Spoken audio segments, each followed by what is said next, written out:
Welcome back, folks, and welcome to World of Warship. And let's talk Swedish destroyer. It's not a regular time. It is a little bit of a crisis time, and I'm a little bit upset about some YouTubers mentioned the crates that they receive 20,000 doubloons so they can show to YouTube how the crates works and how much or how little those European tokens can be received, so you can have this early access to from tier 5 all the way to tier 9. But I do believe for a tier 9 you have to put buttloads of real money for digital goods. And same story with Smolands, guys. It is worth it. I do believe it's a very unique gameplay, and with radar and very good torpedo. But keep that in mind, guys, and here's my thoughts. She only have 8 torpedoes and Holland has 10. And something else, it's that of course her uniqueness, it's this stupid plus 30% in speed for only like 100 seconds, and it's a good mixed combination with extremely good torpedoes and high speed when you have this speed boost available. Now if Wargaming decide to give Holland the same speed boost plus 30%, I honestly believe, guys, that Holland once will be cheaper. Even you use your free experience will cost less than 2 million free experience, and also more fun to play because she has a little bit more other types of tools, like more torpedoes, faster torps, and probably even a faster Daka or AA or something. There is small tiny difference between those two, but overall, guys, my honestly opinion, Holland, for me, it will perform better because you can create a better torpedo wall, and because they are faster. I'm talking way faster. They have Holland and Smolands biggest difference at they do have 86 knots, and with this module you can create like 91 knots torpedo speed and dodge that, and you don't have 8, you have 10 of them. Of course you don't have radar and so on, but you do have heal and other, but once again, I believe, guys, this is overpriced. Now let's talk about Tech 3. Let's go from a tier 5.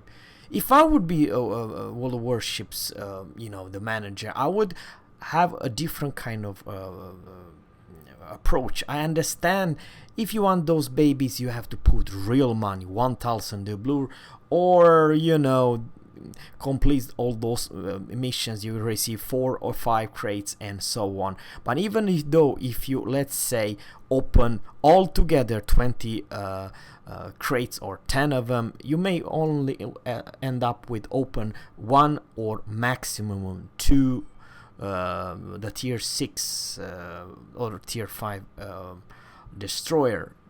You have to put real money for unlocking, let's say, the tier 7, tier 8 and 9 and so on. Now on the paper, this destroyer looks real good. I'm talking about the stats. I don't know about you guys. Let me know in the comment below. Does she perform good? I believe, and here is the most important information, there are a lot of CV at tier 6, so keep that in mind, and also at tier 4 even more. They don't have quite very strong AA, 19 in AA. Sure, you do have some AA. I probably would like to say slightly little bit better than many other like Japanese destroyers and so on. However, from tier 6 and above, there are quite significant other destroyers. I believe she's fine for tier 5. I mean, the torpedo power, it's definitely impressive for tier 5. You have, after all, 8 kilometers torpedoes and 65 knots. It's not bad. They do very little damage, but they reload fast. But 6 torpedoes at tier 5, it's not bad. Even Minekaze and Kamikaze are also have 6 torpedoes. So, it's all right. The speed is definitely a good thing, and turning radius is definitely also good and a rudder shift. So let's move on, guys, very fast. For a tier 6 Västerås, that's the name, and the tier 5 is Visby. Okay, come on. All right, Västerås, guys, it's some YouTubers mention this is a small beast. I believe she is. She definitely has firepower, 6 guns. It's not bad. I believe, I know it sounds kind of weird, but probably, in my honestly opinion, Halland, Östergötland, the tier 9, and this tier 6 could be really darn strong tier for tier, probably the best in the line. Guys, the firepower is definitely... Now, of course, you may argue that they nerfed the reload time, because they used to have better reload, like 5 seconds, now 7.5. But you can, you know, upgrade with BFT and stuff like that, so you can have slightly faster rate of fire. But otherwise, 7.5, it's kind of on a bad side. Not quite the Japanese one. But let's talk about torpedo. They have the same torpedo. Now it's 10 kilometers torps and 65 knots. Torpedo are not bad. The only problem is they don't do a whole lot of damage. But for this tier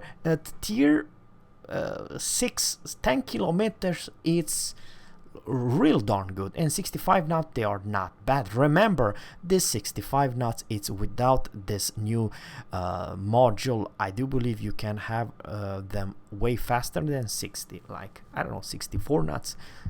So it's all right. Not the best speed, to be honest with you, not the best speed, but well, yeah, it is the best speed, what I'm talking about. Close to 69 knots. This will be 60 with this module. So 69 knots, it's crazy good. So overall, I do believe, guys, this is my honestly opinion without even playing that. I definitely dig, and looks very strong on paper. The concealment, you may argue that it's not crazy good, but remember, most of the tier 6 destroyer, they have kind of a bad concealment, even the Japanese one, you know what I mean. So yeah, 38 knots, I like it, and I also like the turning radius. The rudder, it's kind of a bad, but it is what it is. Overall, I do believe the Västerås is one of the best low or mid tier destroyer.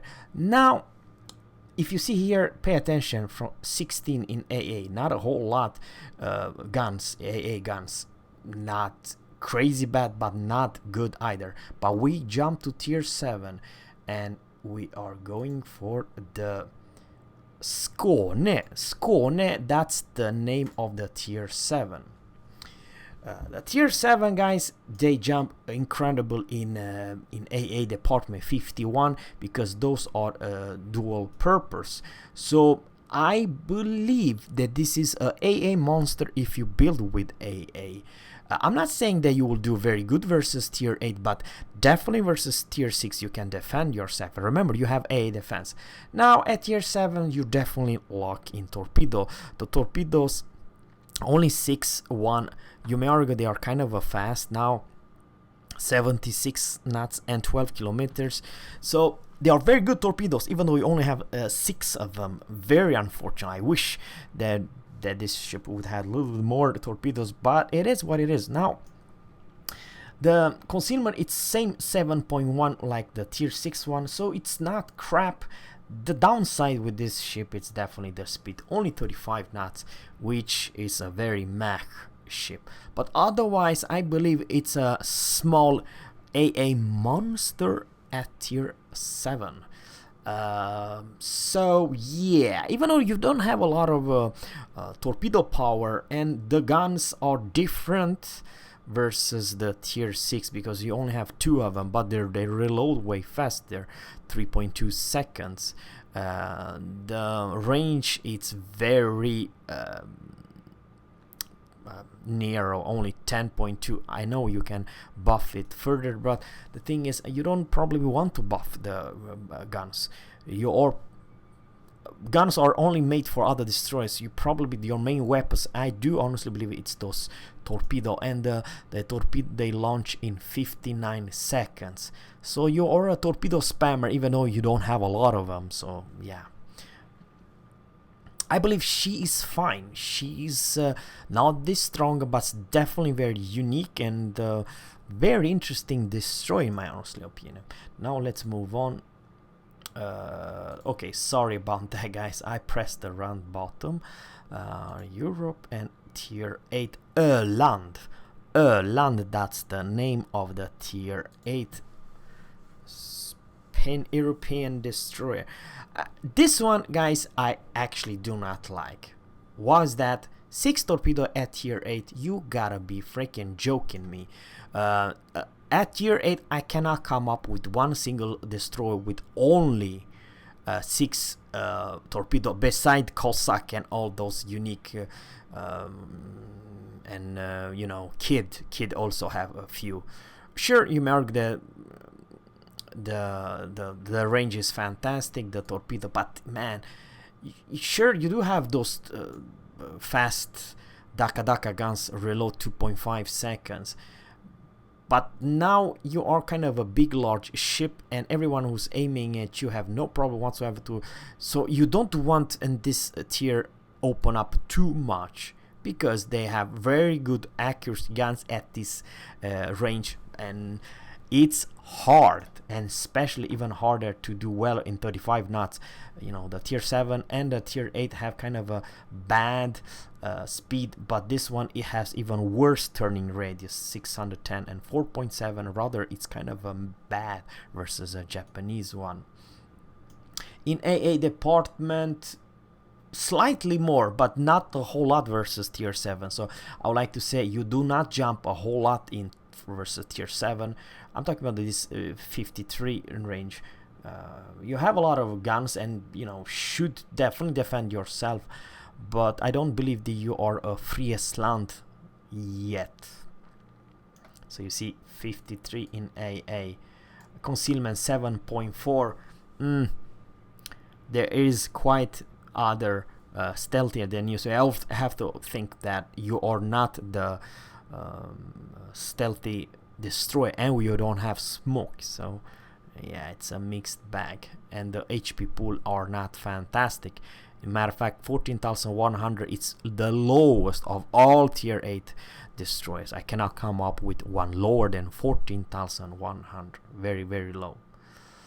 And now, guys, we are going for Östergötland. Östergötland, that's the name. Kind of weird, but I know exactly how to pronounce this ship. It's big, boxy, and it's supposed to be very darn close to Friesland. And she's not quite in AA department. Not quite, guys. Even though she has a little bit even more Bofors and those dual-purpose guns. I have a mixed feeling about this one.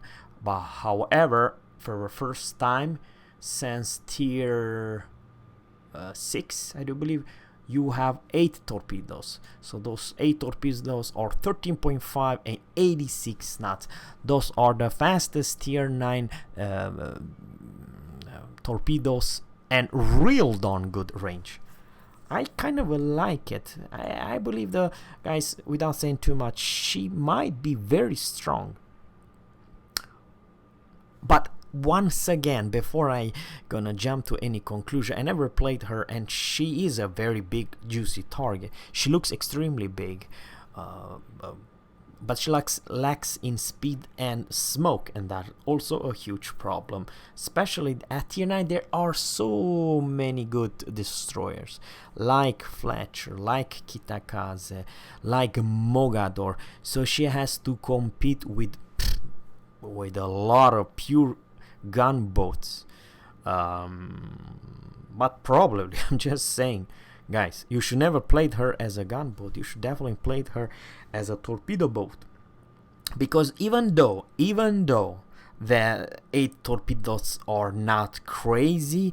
Most of your enemy probably have 10 torpedoes at this stage, but they don't have 13.5 kilometers in range and 86 torpedo knots. So, and the torpedo reload in 100 seconds, but this is without modules and captain's perk and all that. I do believe you can cut pretty significant. So probably, I'm just saying, you may have a real good games with a lot of torpedo hits in this ship. I believe she is very strong if you know her limitation, because you know, the downside is that she does not have the best concealment, so keep that in mind. There's a lot of good Fletcher class destroyers, and many tier 9 destroyers have very good dawn concealment, even better than you, so it could be a problem. Even though you may argue them 2.3 seconds, it's not bad, it's a lot of duck, but you don't have smoke, so you can only use this behind an island or stuff like that. And then of course we are going to talk about King, which literally, even though what I seeing, guys, she's very unique. She's big as a house, crazy big ship, but just look at this torpedo, holy macaroni, guys. And this is what I'm talking about. The torpedoes and her AA is crazy good. I believe that the AA and torpedo power in some regards are the best in this game, not because they do a whole lot of damage, but it's so freaking easy to land those torps. And if Wargame decide to give her plus 30% in speed boost like Smoland, yeah, I dig. I believe, this is my honest opinion, that this ship will be cheaper and way better than Smoland, unfortunately. So yeah, this is my pro number one to get. Very very fun, very unusual, big large destroyer, but I still believe this is a mix of Free Land and the Shimakaze in that regard. With a torpedo power, you will reload and hit your enemy with those torps ASAP. And probably this, ladies and gents, is the first AA fleet escort destroyer together with Free Land in this game. I believe that her AA should perform as strong, if not even stronger, than a Free Land, this thing. So it is interesting, and if you like to play a destroyer, probably a must have destroy in the next patch, because this thing will not be available, not even for crates or anything. So even if you have a big large wallet, you cannot purchase this one until the next patch. However, I believe, guys, that this is a very interesting and strong destroyer, even in the near future, when the submarines will arrive in World of Warship, because she was in real life built to deal with submarines and had a lot of depth charge and other equipment.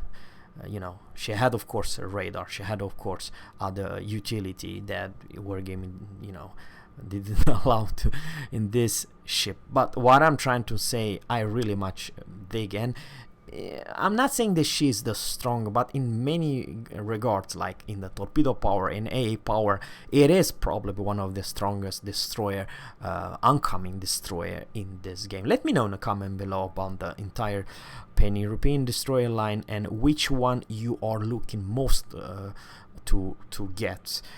And the second question is, huge 20,000 doubloons worth it to receive all those crates with all those early access to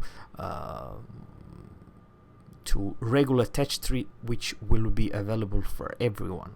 Have a good one, guys. Take care and bye.